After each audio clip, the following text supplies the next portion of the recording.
ഇന്നൊരു ഡിഫറെൻറ്റ് മെഴുക്കുവരട്ടി ഉണ്ടാക്കിയാലോ. കായത്തോലില്ലേ, നമ്മൾ കായ വറുക്കാനൊക്കെ കായ മേടിച്ച് കഴിഞ്ഞാൽ പിന്നെ തൊലി കളയലല്ലേ എല്ലാവരും ചെയ്യുക. ആ തോലും വൻപയറും കൂടി ഒരു മെഴുക്കുവരട്ടി കേട്ടോ.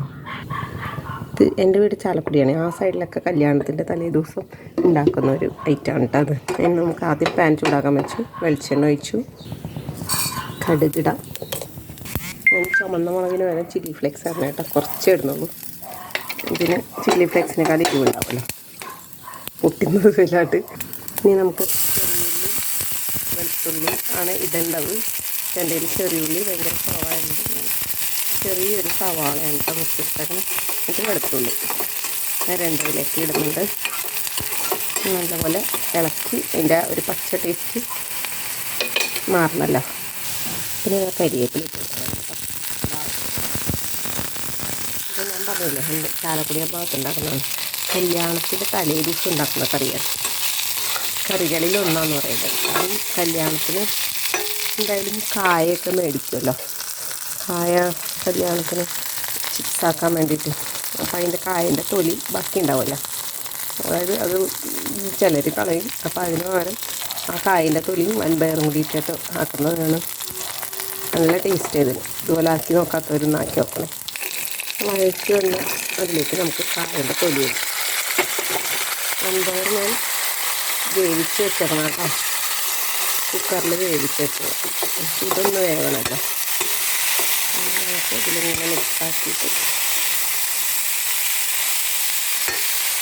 ഇത് വേവിക്കാം. ഇതിലേക്ക് നമുക്ക് മഞ്ഞൾപ്പൊടി ആവശ്യത്തിന് ഉപ്പിടാം, ഇളക്കി കൊടുക്കാം.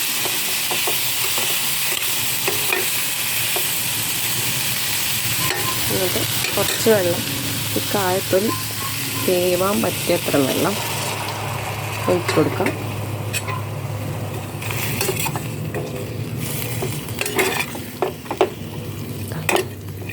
എന്നിട്ട് അടച്ചു വയ്ക്കാം കേട്ടോ. അടച്ചു വെച്ചിട്ട് ഇടയ്ക്കൊന്ന് ഇളക്കി കൊടുക്കണം കേട്ടോ. നമുക്കറിയില്ല വെന്തോന്നൊക്കെ. ഇപ്പം തന്നെ വറ്റി വേഗമാവും. നല്ല ടേസ്റ്റ് കേട്ടോ. എൻ്റെ ഭയങ്കര ഇഷ്ടമാണ്. എനിക്ക് പേഴ്സണലി ഭയങ്കര ഇഷ്ടമാണ്. കുറച്ചുകൂടി എരിവ് വേണ്ടവർക്ക് മുളക് പൊടി ഒക്കെ ഇടാം കേട്ടോ. ഇവിടെ അധികം എരിവൊന്നും വേണ്ടാത്തതുകൊണ്ടാണ്. പിന്നെ ശരിക്കും പറഞ്ഞാൽ ഇതും മോരും മാത്രം മതി, പിന്നെ നല്ല ടേസ്റ്റാണ്. കായും വൻപയറും കൂടി ആകുമ്പോൾ തന്നെ എൻ്റെ ഏകദേശം വെള്ളമൊക്കെ പറ്റിയിട്ടുണ്ടല്ലോ. ഇങ്ങനെ തുറന്ന് വെച്ച് ഇളക്കി കൊടുത്താൽ തന്നെ ബാക്കി വെള്ളം കൂടി വെറ്റിക്കൊടുക്കും. ഇനി നമുക്കിപ്പോൾ തന്നെ ഇടാം പയർ. വൻപയർ ഞാൻ കുക്കറിലിട്ട് വേവിച്ച് വെച്ചേക്കണതാണ്.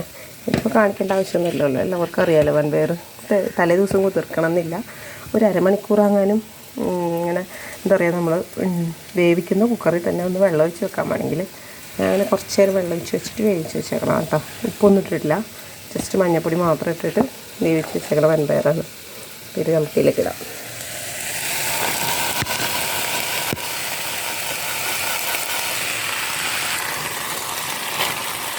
വൻപയർ മൊത്തം അതിലേക്ക് അപ്പോഴത്തേക്ക് കായും എന്തും നമുക്ക് നല്ലപോലെ മിക്സാക്കിയിട്ട്. ഇത് തേങ്ങയൊന്നും ഇടേണ്ട ആവശ്യമില്ല.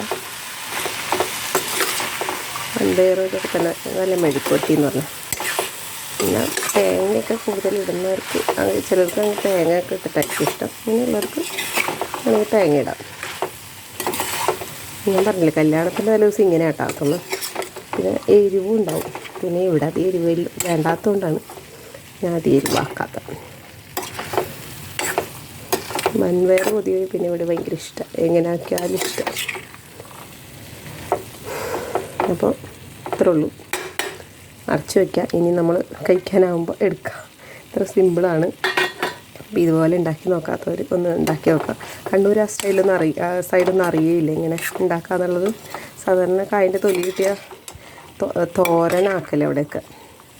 കാരണം ഹസ്ബൻഡിൻ്റെ നാടത്തെ കണ്ണൂരാണ്, പയ്യന്നൂരാണ്.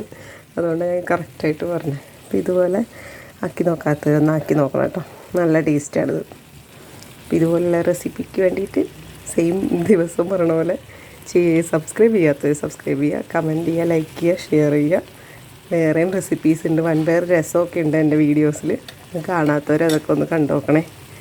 അപ്പോൾ ഓക്കെ, ബൈ.